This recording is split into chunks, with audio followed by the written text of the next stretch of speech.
From Lagos, the nation's commercial capital, this is the News at 10. Live from Channels Television. Reporting tonight, Ayotunde Balogun.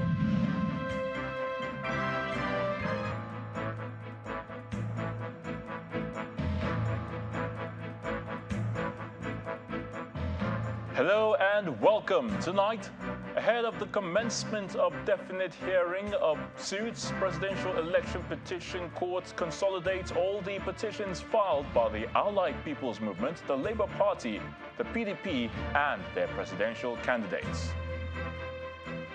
To prevent a total collapse of power supply across the country, lawmakers in the Green Chamber call for urgent action.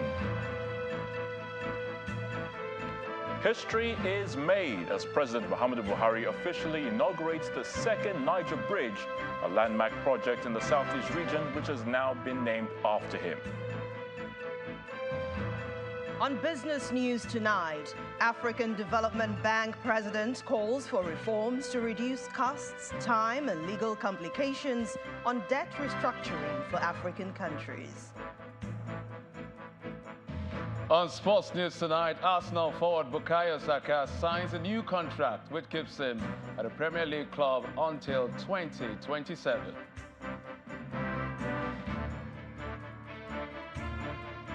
From Abuja, the nation's capital, 6 days before the transition to a new administration, the United States government names its delegation to witness the handover ceremony in Abuja on May the 29th. And in international news from London, residents in Russia's Belgorod region who have fled their homes due to fighting there have been urged not to return yet after an armed group attacked from across the border.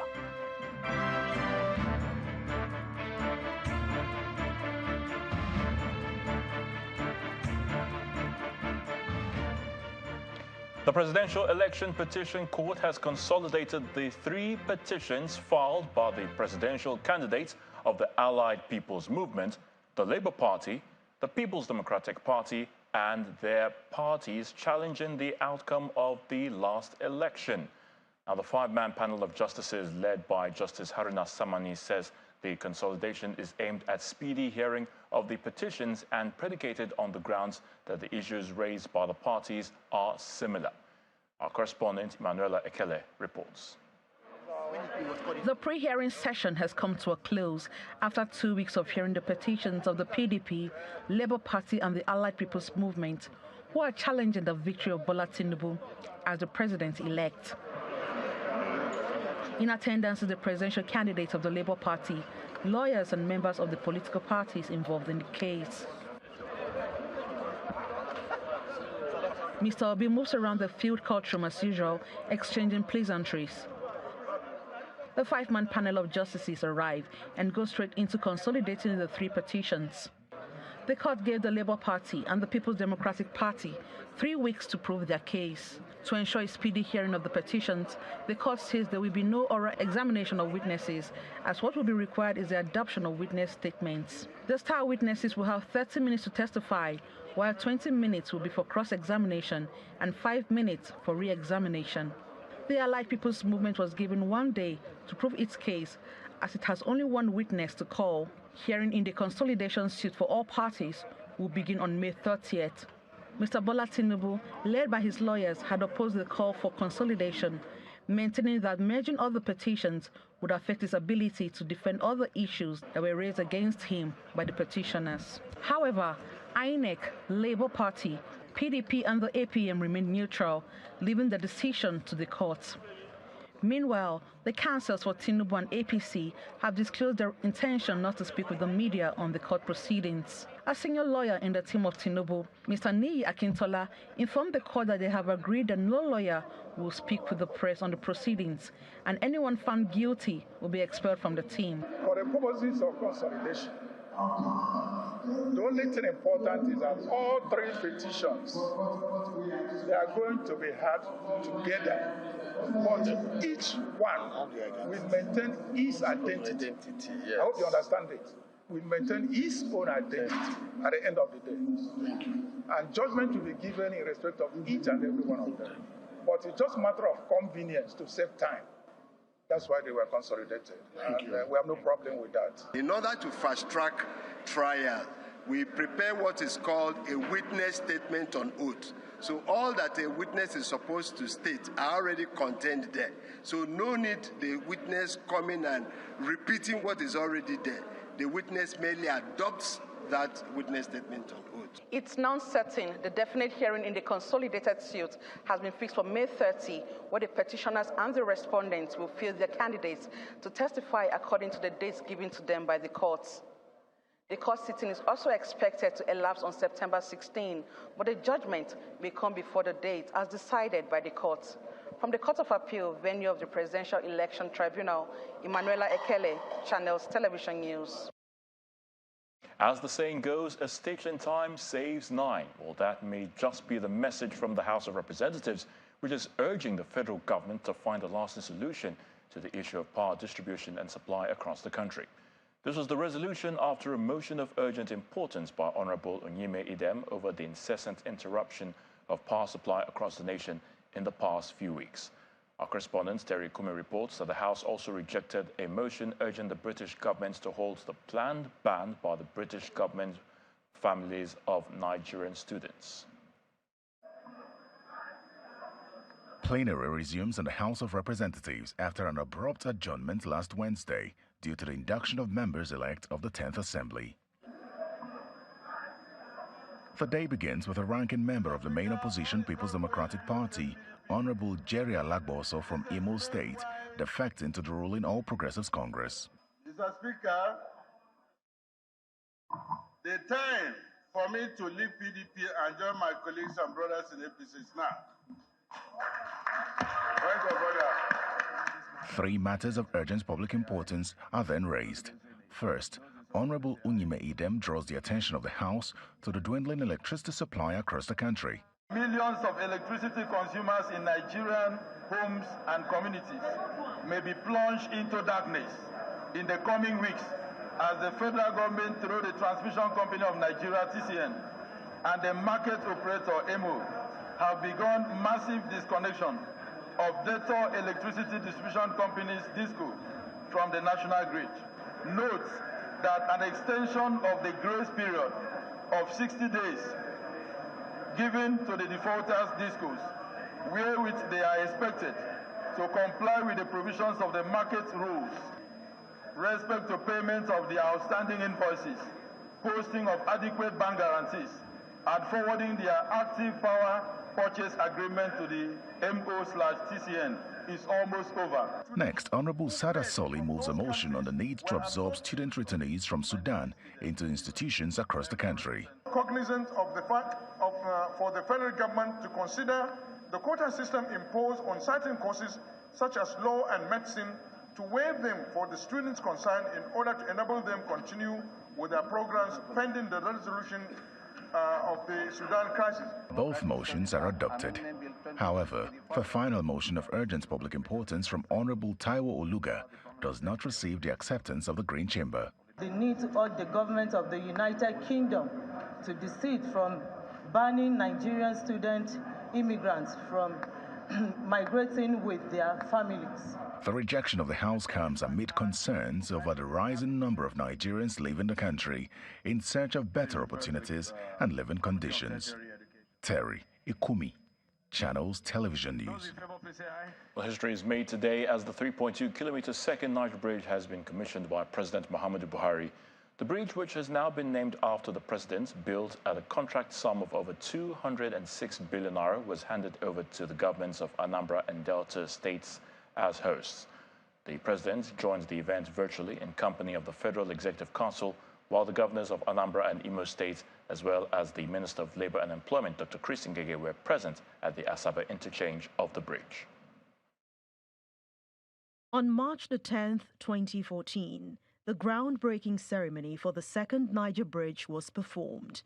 9 years after, dignitaries and guests, including the governors of Anambra and Imo States, Minister of Labour and Employment, and traditional leaders are gathered to witness the commissioning of this infrastructure. Short message, less than 3 minutes.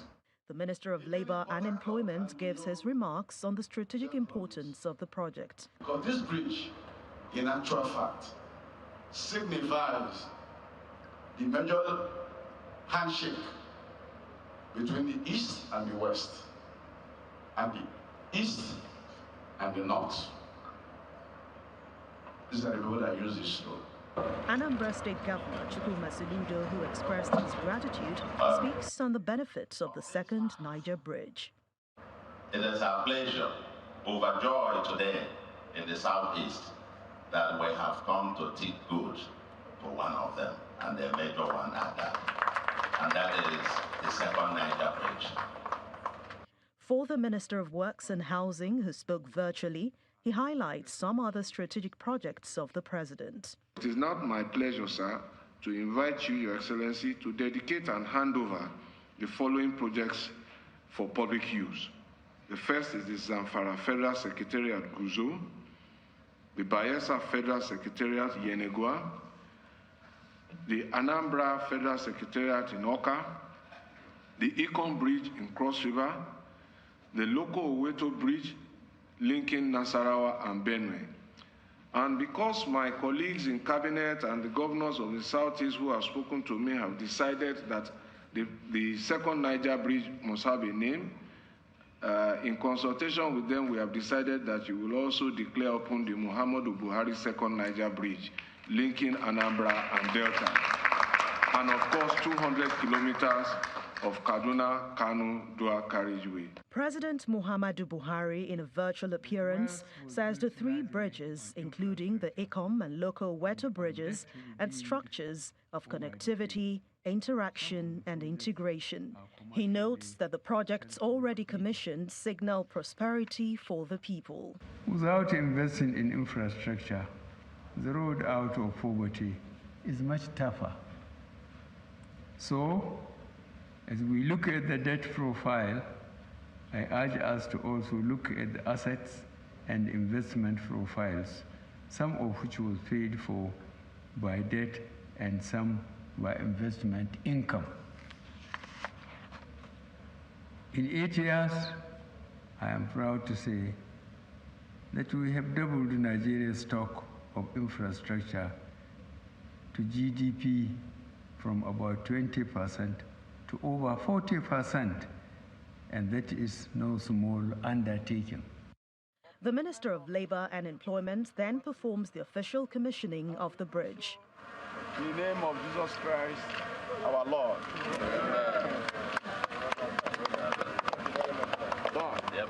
Apart from the second Niger bridge, other projects including the 200-kilometer Abuja-Kaduna road and 3 federal secretariats in Anambra, Bayelsa and Zamfara states have now been delivered as the nation awaits a new administration come May 29th.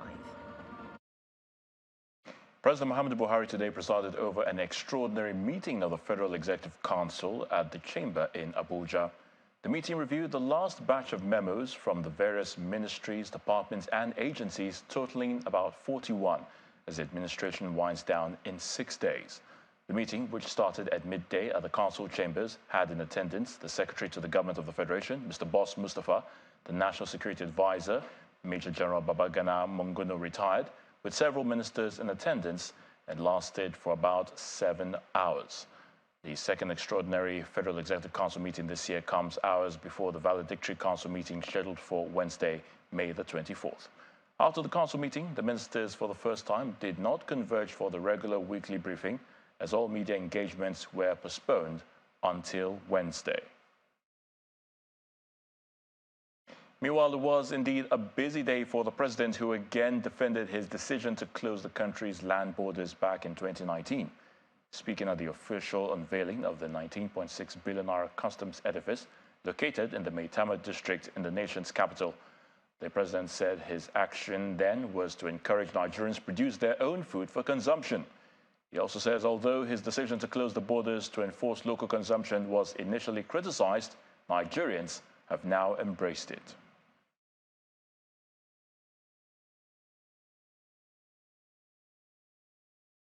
And I deliberately closed the borders because knowing Nigerians, they order rice and give some Niger address, and then they bring the rice here. And with our land and our potentialities, God, we thank God, Nigeria is favored. We have people, we have land, we have weather. How many nations are so lucky as Nigeria in the world? Very few nations are as lucky as we are. We thank God for that. So closing that border, 1,600 kilometers, more than that, from Lake Chad to Benin. And Nigeria insists that they have to impress their neighbors and other people that they eat foreign rice. I said, no rice. You either you eat what you grow what you eat, or you die. I think I tried to make my point. And later, Nigeria appreciated it because it provides more jobs. People go back to the land. We have the land, and we produce what we eat. Let whoever grow excess rice eat his own rice or sell it somewhere else, but not to Nigeria. President Muhammadu Buhari.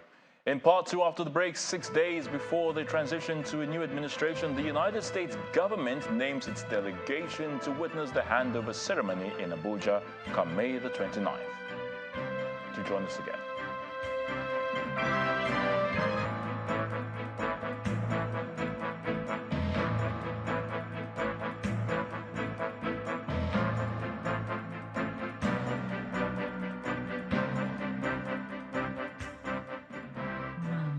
Honorable Duchess of the market that keeps our belly full, Her Royal Highness, the one that turns hundreds into millions. Mama no dey sleep, no dey tire, the ever-efficient Chief Operations Officer, Bebe di Bebe, new media marketer, turning likes into credit alerts.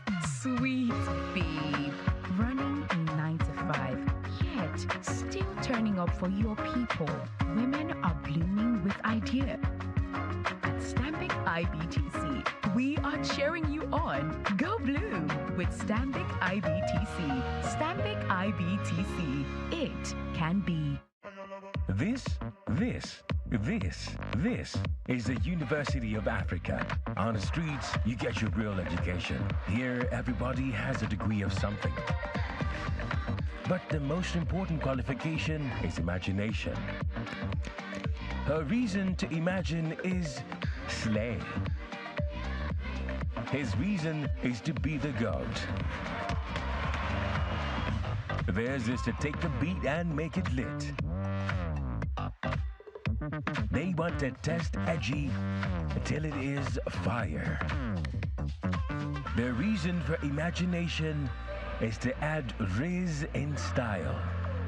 Her reason to imagine is finesse. And hers is to find what's new and bussin'.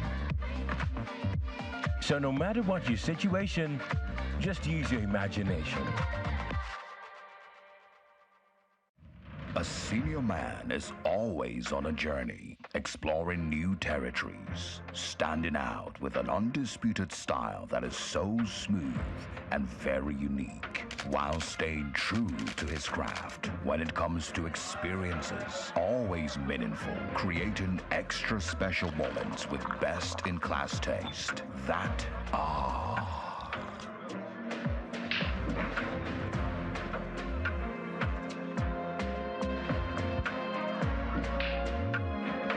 raises the game. And just when you think a senior man is done, he takes it to a whole new level. Senior man, another round. Enjoy the rich taste of Gouda, made from the finest ingredients, pure natural water, the best of premium barley, aromatic hops with a bold aroma.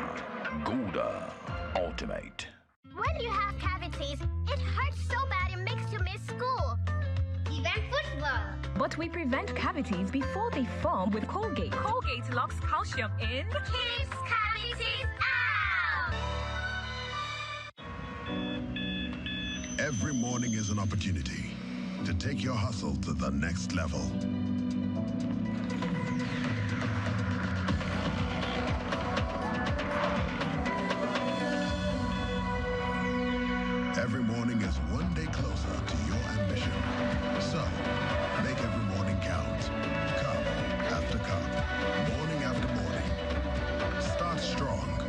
Finish strong. Nescafe.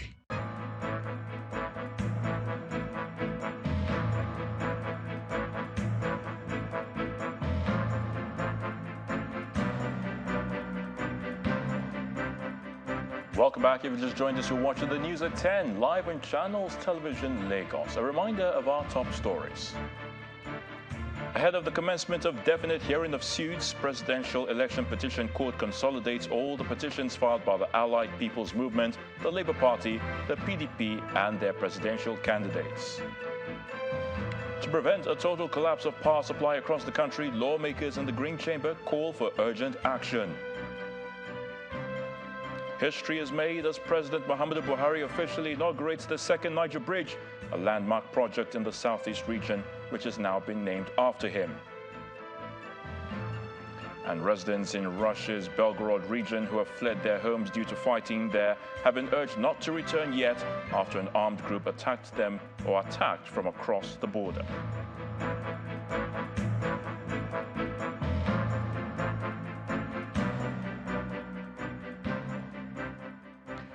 Afrobeat singer Seun Kuti has been released on bail. His lawyer, Senior Advocate of Nigeria, Adeyinka Olumide Fushika, confirmed that he was released around 7:30 p.m. today. His lawyers also said he was released to his family after meeting his bail conditions. They also confirmed that he would be at the magistrate court tomorrow for the proceedings, which was adjourned today. The purpose of that proceeding is to receive the DPP's advice. Earlier today, the Chief Magistrate's Court sitting in the Yaba area of Lagos failed to sit in the case against the Afrobeat singer Seun Kuti. Now, Seun Kuti was brought to the Magistrate Court, but upon learning of the absence of the magistrate, he was immediately taken to the police station at Banti. One of Seun Kuti's lawyers confirmed to Channels Television that the case had been adjourned till Wednesday, May the 24th.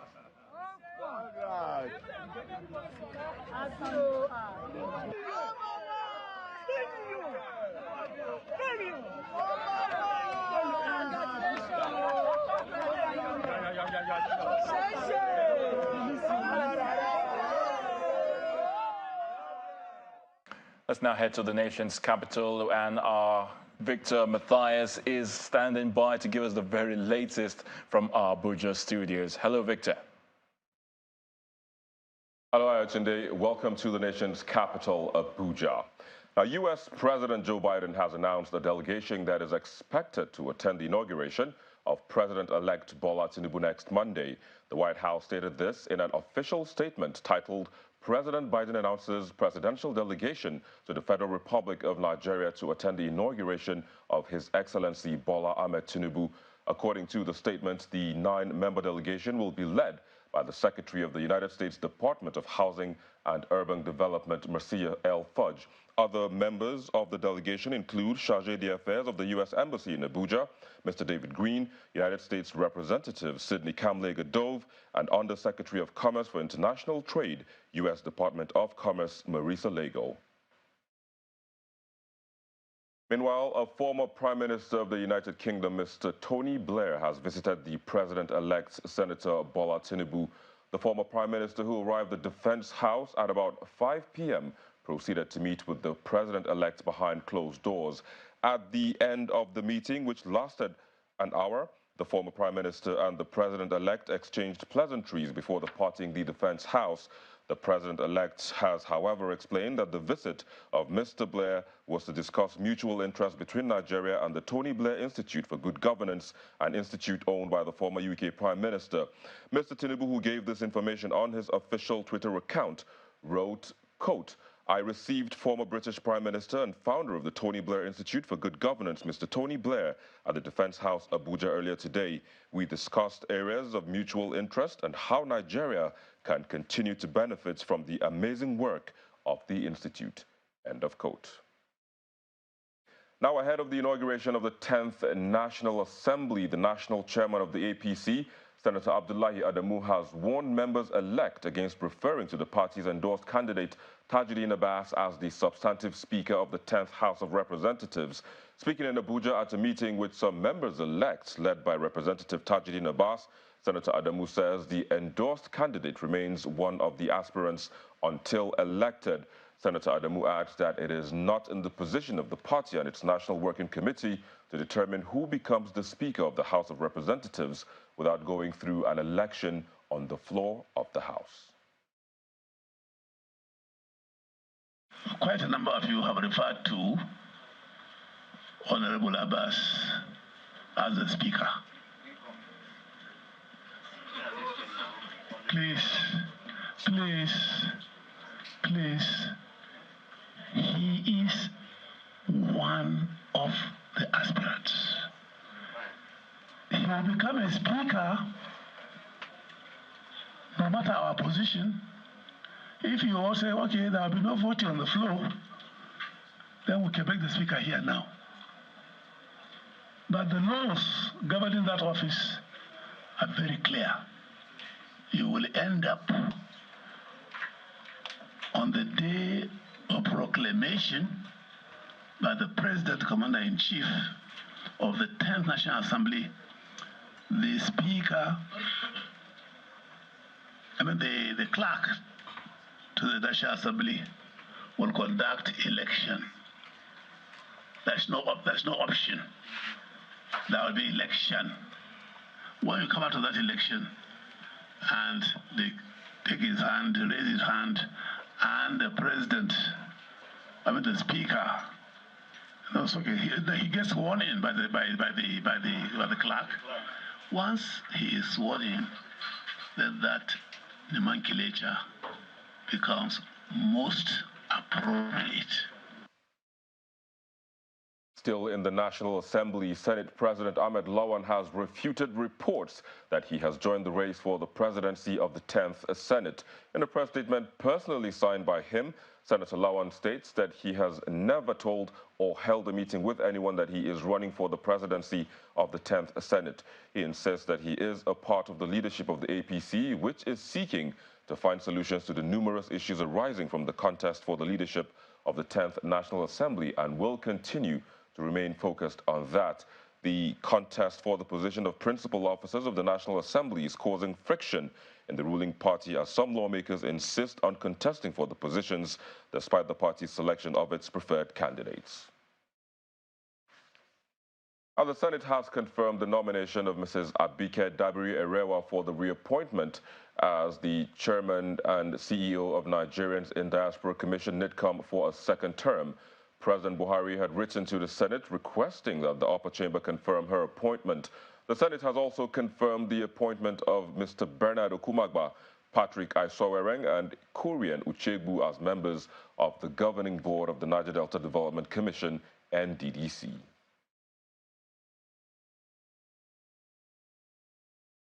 In the meantime, Rivers State Governor Mr. Seun Kuti has commissioned yet another road project in preparation for his exit on Monday. Speaking at the ceremony in Elele community in Ikwere local government area, the governor expressed fulfillment in completing the project as promised.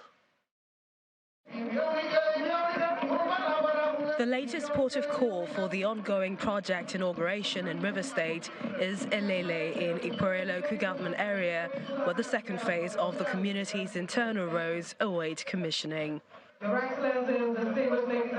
It comprises 12 different roads with a total length of 9 kilometers, all completed within a 6-month schedule. The project consists of 12 separate roads, and the total length of the project is approximately 9 kilometers with drains. The project was executed and completed on schedule. To inaugurate the roads is Governor Seun Kuti, who is commended by local authorities for keeping to his promise of completing the project before leaving office. We will continue to remember you. We will continue to love you and your family. We will continue to listen and obey you. We will continue to follow your leadership. You have not only built infrastructure, you have built men. Future, Nigerians will see the capacity of men you have built. Thank you for coming with your entourage, and may God Almighty bless you. Thank you.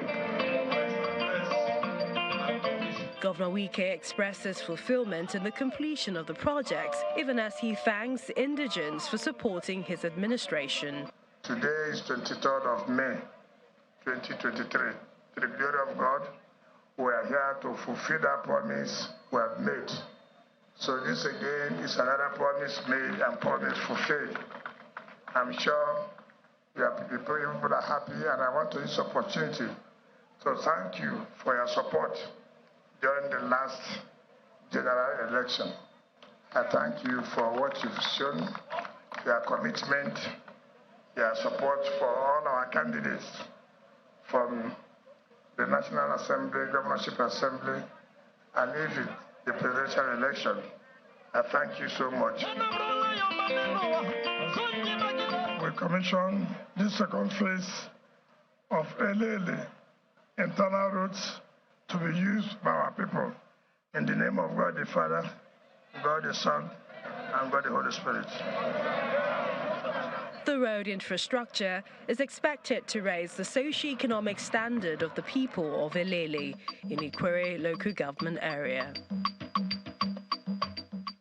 Now, still ahead on the news at 10, African Development Bank calls for reforms to reduce cost, time, and legal complications on debt restructuring for African countries. That's on Business News. Do join us again.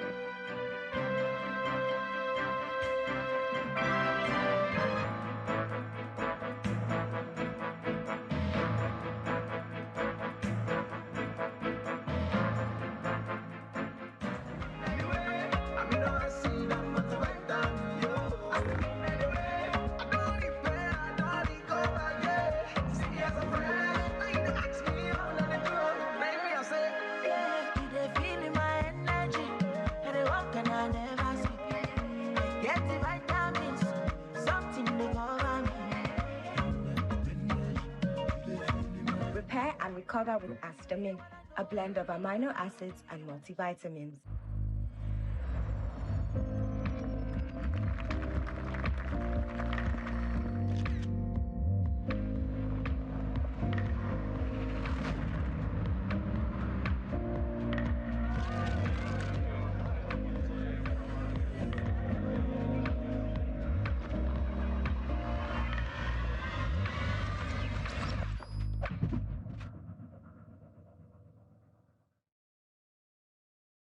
Mama, Honorable Duchess of the market that keeps our belly full, Her Royal Highness, the one that turns hundreds into millions. We, your children you carried on your back, say thank you.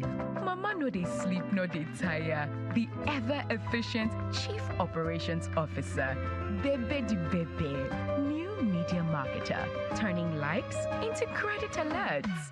Sweet babe, running a 9 to 5, yet still turning up for your people. Women are blooming with ideas, thriving in life and business. At Stanbic IBTC, we are cheering you on. Blue Blossom is for women who want to save, invest, and grow in life. Go bloom with Stanbic IBTC. Stanbic IBTC, it can be. Every morning is an opportunity to take your hustle to the next level.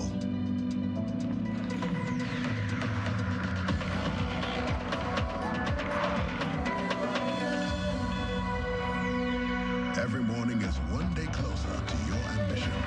So, make every morning count. Cup after cup, morning after morning. Start strong, finish strong. Nescafe.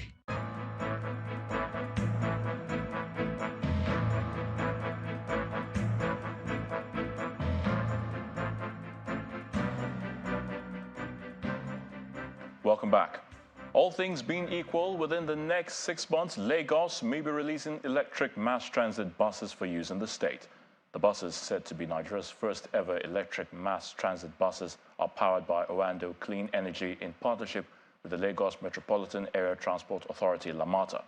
At the launch of the electric mass transit buses in Lagos, the partners say the vehicles are expected to provide sustainable and clean mode of transportation. When the relationship between Oando Clean Energy and the Lagos State government budded in April of 2022, it was with the long-term view to address the emission of greenhouse gases, particularly as caused by the transport sector in the state. This is more so since Lagos State is projected to have more than 100 million residents by the year 2100, making it the world's most populous city.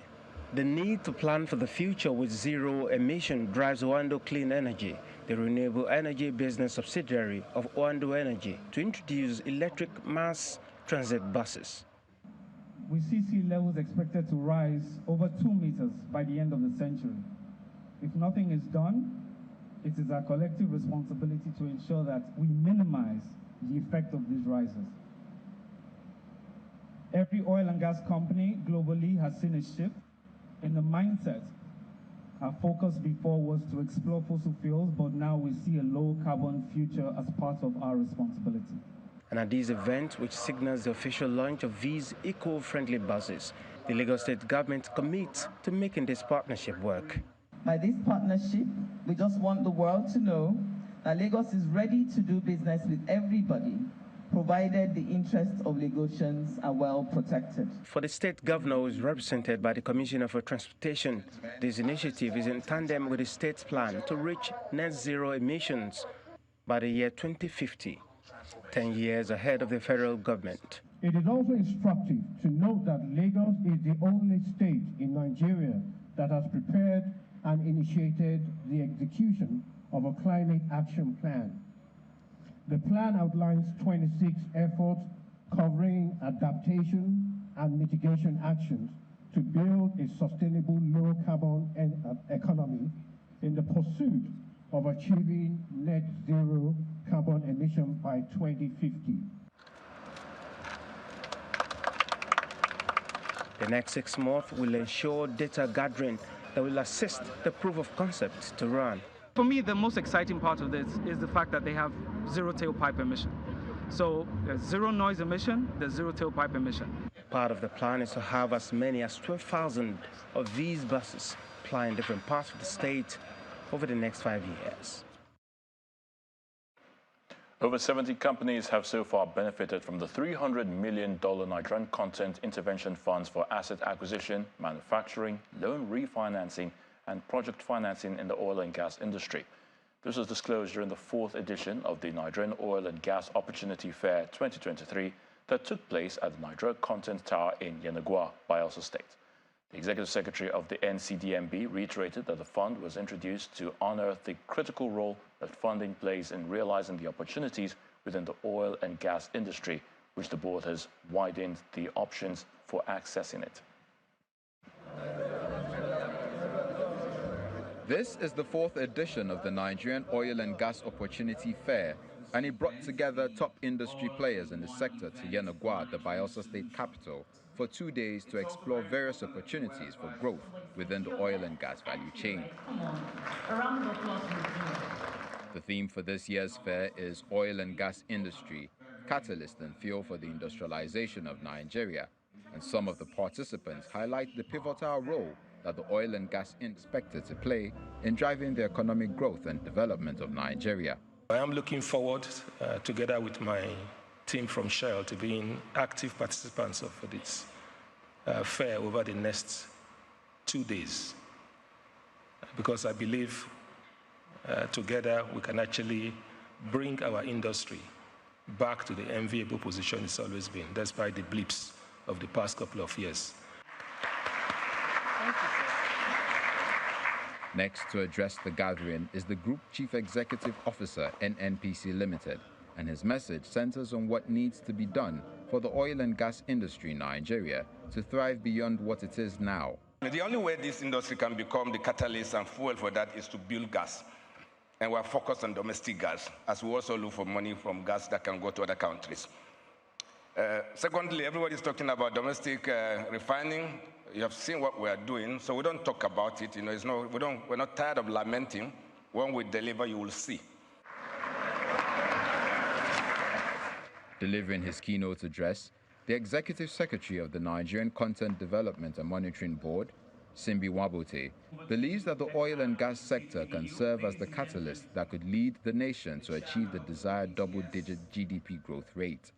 One probable means through which double-digit GDP growth can be achieved is by harnessing the array of opportunities that exist in various categories enabled by the oil and gas industry.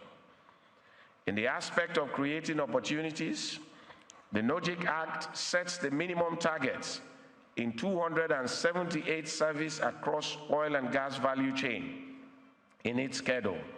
There were wares on display by some participating companies, and participants at the event went round the stalls to have a feel of what's on offer.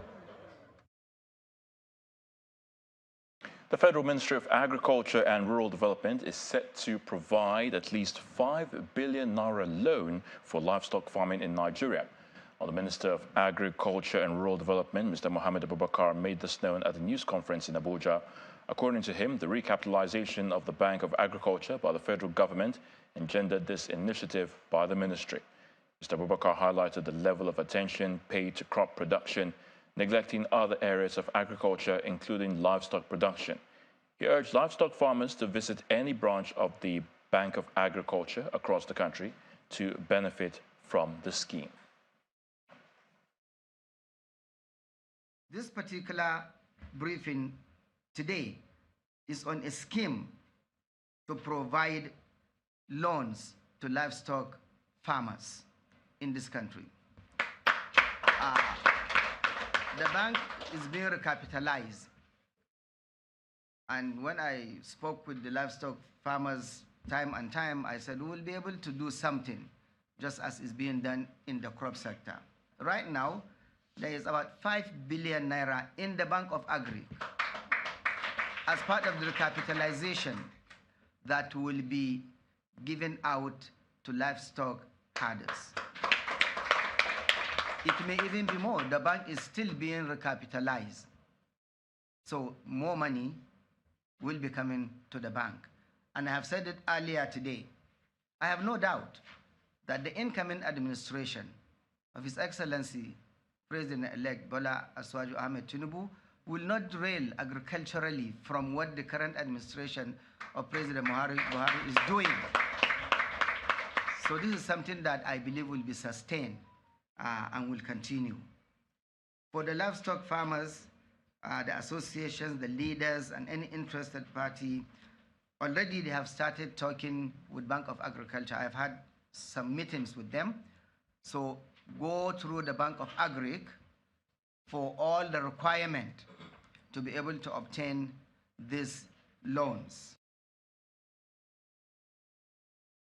Business News is up next with Ann Waldo.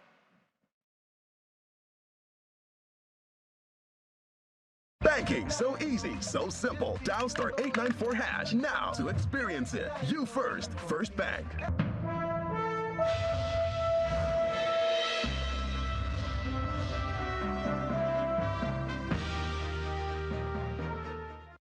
Thank you, Ayotunde. Hello and welcome to Business News. African leaders and heads of governments need reforms in order to reduce costs, time, and legal complications on debt restructuring for their countries. And that's according to the president of the African Development Bank, Dr. Akinwumi Adesina. He gave the recommendation while delivering his opening remarks at the 2023 annual meeting in Cairo, Egypt. The AFDB president explains that Africa will require up to 144 billion naira in a year to recover from the impact of COVID-19 pandemic and will need 1.3 trillion naira annually to achieve its sustainable development needs by the year 2030. Meanwhile, Dr. Adesina mentions that Africa stands to attract billions of dollars in green energy resource as the continent accounts for 80% of global platinum deposits, 50% of cobalt, 40% of nickel, and substantial deposits of lithium. The International Organization of Securities Commissions has issued its policy recommendations on how to improve global standards for crypto assets regulations across the world. In a document released today, the Global Standards Setter for Securities Markets says this initiative is designed to bring out ways that clients should be protected and how crypto trading should meet the standards that apply in public markets.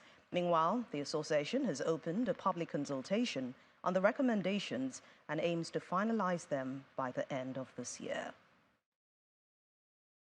The Lagos State government has launched its 115 billion naira Series 1 2033 bond, as well as the 19.81 billion naira 7-year Ejera Sukuk for 2030.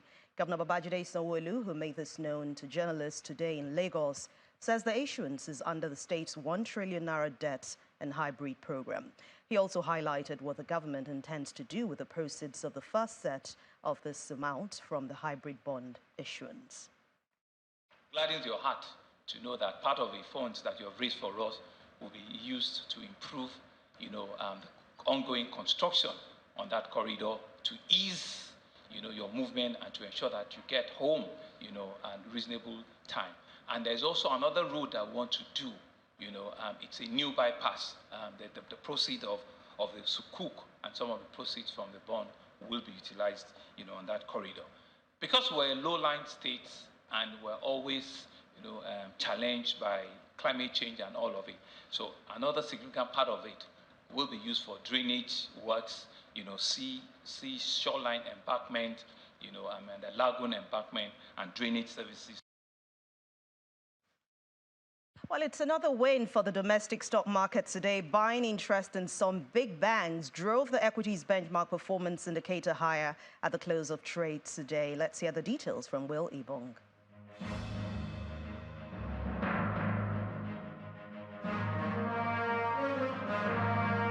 Welcome to the stock market report. The bull is having a good run in the markets. Stocks are on the rise as investors' bullish sentiments drove the all-share index higher today by 0.48%.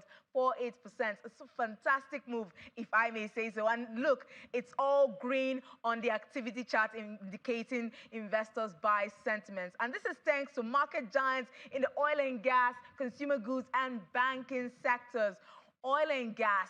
For oil and gas, we had O&O doing its thing there. Banking, we had stocks like Zenith, GTCO, Access Holdings, and FBN Holdings driving that index higher 1.55%. Also for the consumer goods, we saw PZ Cousins and Dangote Sugar driving the bullish sentiments there. Now let's check out the stocks that had the most price action. Transcorp is on the move today. We see Transcorp with a 9.85% uptake to close at 2 naira 90 kobo from its open of 2 naira 64 kobo, closely followed by Triple G and Unilever.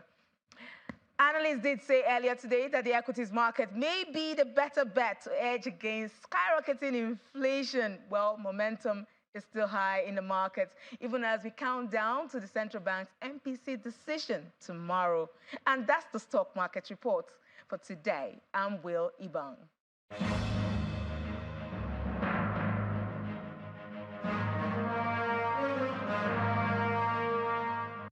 Thank you, Will. We hope that is sustainable. But let's check out closing figures from other major markets around the world.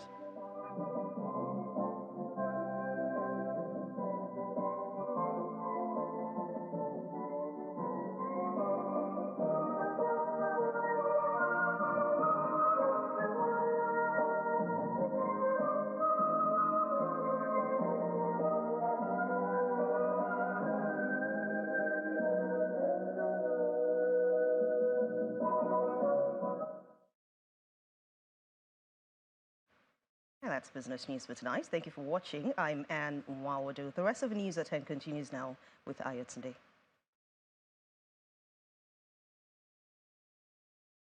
Banking, so easy, so simple. Dial *894# now to experience it. You first, First Bank. Thank you, Anne. Authorities in Moscow say armed insurgents who crossed the border from Ukraine to launch attacks in Russia's Belgorod region have been defeated. Villages in the border region were evacuated after coming under sustained shell fire. Russia says that 70 of the attackers have been killed and insists the fighters are Ukrainian. Here's Sami Pusa with more international news and around the world in 5.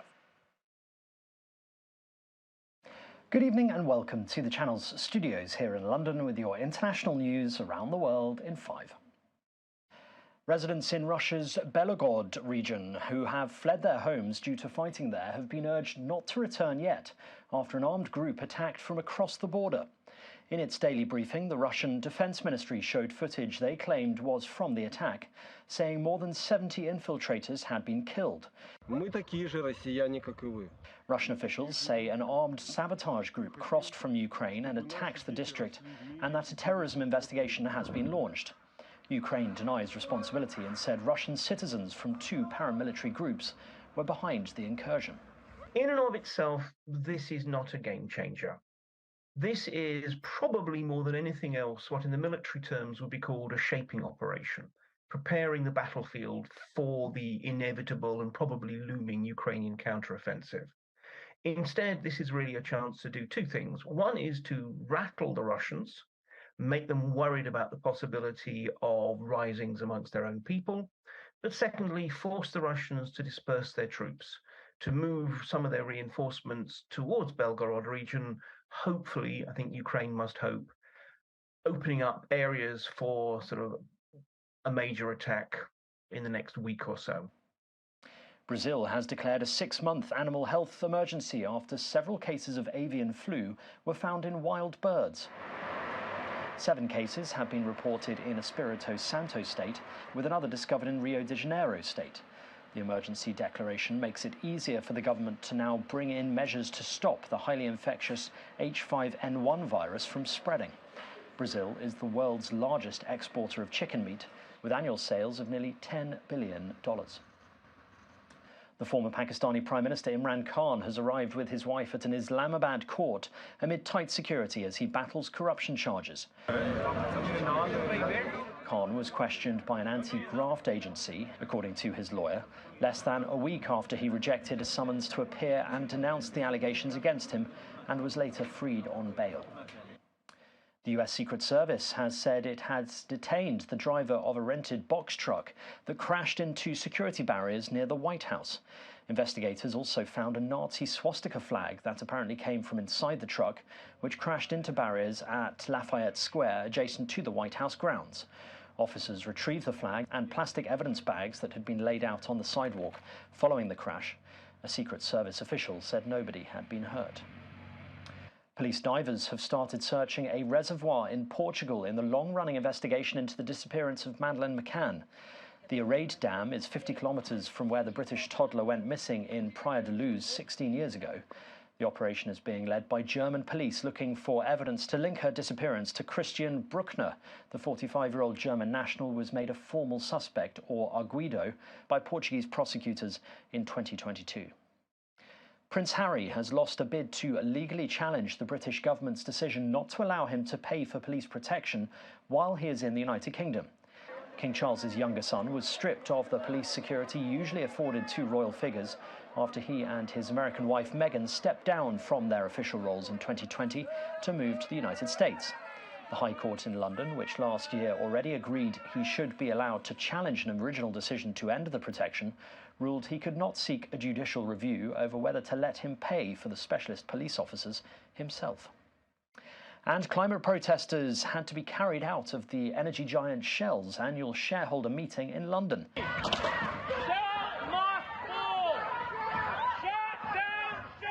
Security staff shielded Shell Chief Executive Wael Sawan and the firm's board of directors as climate protesters tried unsuccessfully to storm the stage.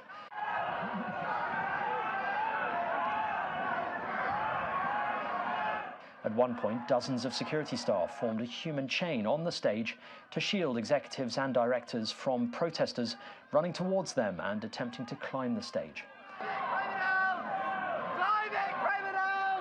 It's after Shell reported profits of $39.9 billion for 2022, double the previous year's total and the highest in its 115-year history.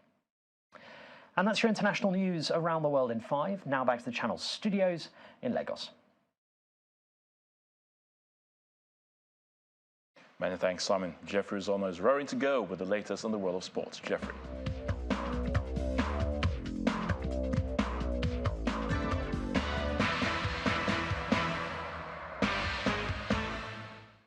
Thanks, Ayotunde, and it's quite an exciting time if you're a lover of the Nigerian Professional Football League, as they have announced, the IMC has announced that it will deploy the best of technology so that there will be live streaming of all football matches at the local scene. He made his announcement today in Lagos. Players should be the focus, not the administrators. When people leave Nigeria to go and play in other countries, minor countries, people wondering why they're going there. So I don't want to mention names of countries for diplomatic reasons. Some countries will find out, why should Nigeria footballer go there and play? But because the system is not good enough, the system is rotten, they just have to look for other opportunities. However lowly the country may be, as long as they pay better than what we are doing here. Meanwhile, Nigeria has more money than those countries. We are about more than 200 million people. We have the market, yet players are not getting what they should get. So our target is that a footballer in Nigeria must earn the least 1 million naira per month, the least paid. And outside our shores, in spite of the fact that Arsenal could not secure a win at the Premier League, Bukayo Saka has signed a new contract that will keep him at the club till 2027. The 21-year-old played a pivotal role in the club's unsuccessful title push this season. He scored 14 goals in all competitions and provided 11 assists.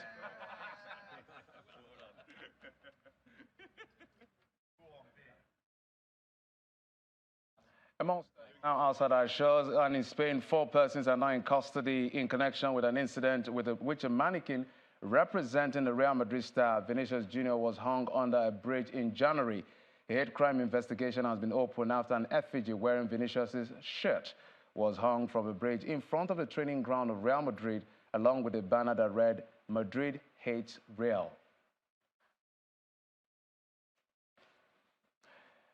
And on the sports, former Geneva Open champion Alexander Zverev has continued his love affair with the ATP 250 event when he moved past American fans in their first ATP meeting.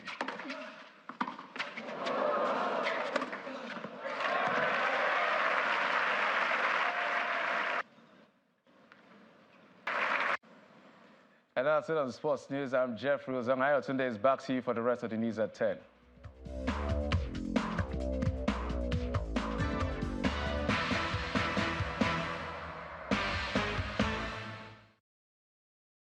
Many thanks, Jeffrey. And the main news again.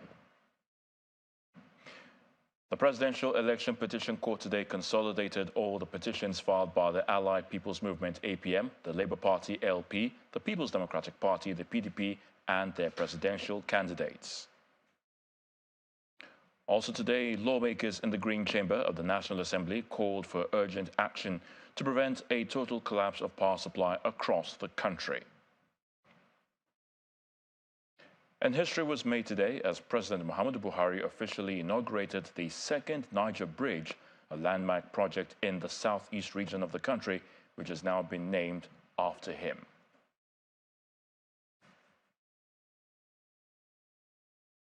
And authorities in Moscow say armed insurgents who crossed the border from Ukraine to launch attacks in Russia's Belgorod region have been defeated.